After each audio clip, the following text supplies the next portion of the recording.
pitting reincarnation against itself. The cosmic principle of reincarnation actually encompasses two different concepts. First, it can signify a change of residence by the soul from one body to another body. This is what most people think about when it comes to reincarnation. But there is also a second, lesser contemplated concept associated with it. Reincarnation can also refer to a change in the amalgamated expression of the ego from one state of consciousness to another state of consciousness during the course of a single life. Notice that there exists a key difference between these two concepts. In the latter, there is no imposition of the forgetfulness caused by an intervening bodily death. So, what exactly do we mean by an amalgamated expression of the ego? I think what we are talking about here in the broadest sense is A, one's ability to respond to any situation rather than react to it, and B, one's capacity to monitor fluctuations in his aforementioned ability. Essentially, it is all about making a conscious effort to evolve our consciousness during each moment of our existence during this lifetime. Spiritual perfection is to always be a consideration.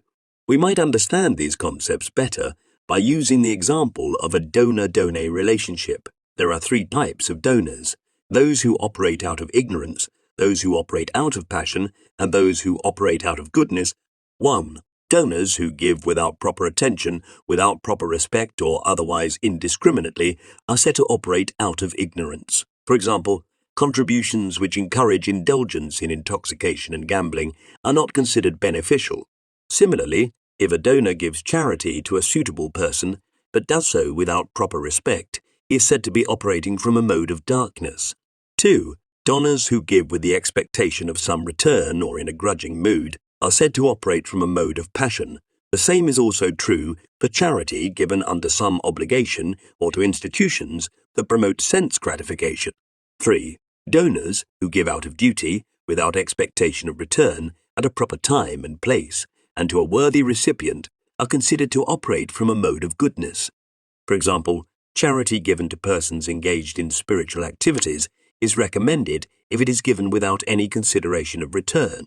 Now consider your own history as a donor. As you sit here today, are you able to recall and classify your charitable acts into these three modes?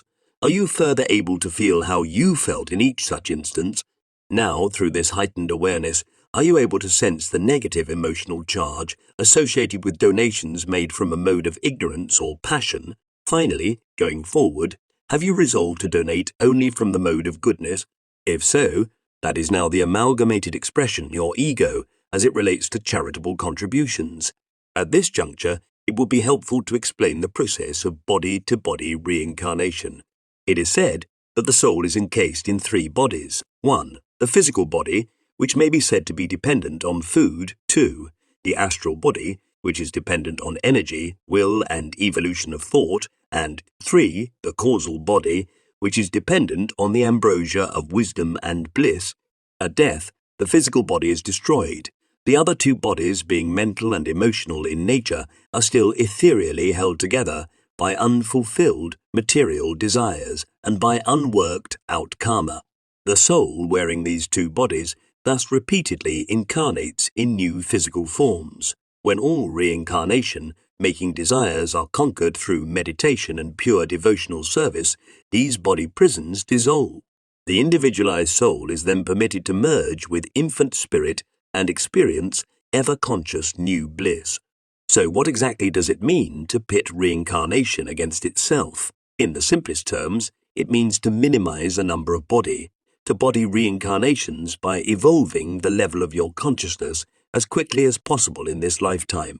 More specifically, it is to get into the habit of consistently monitoring your thoughts and actions.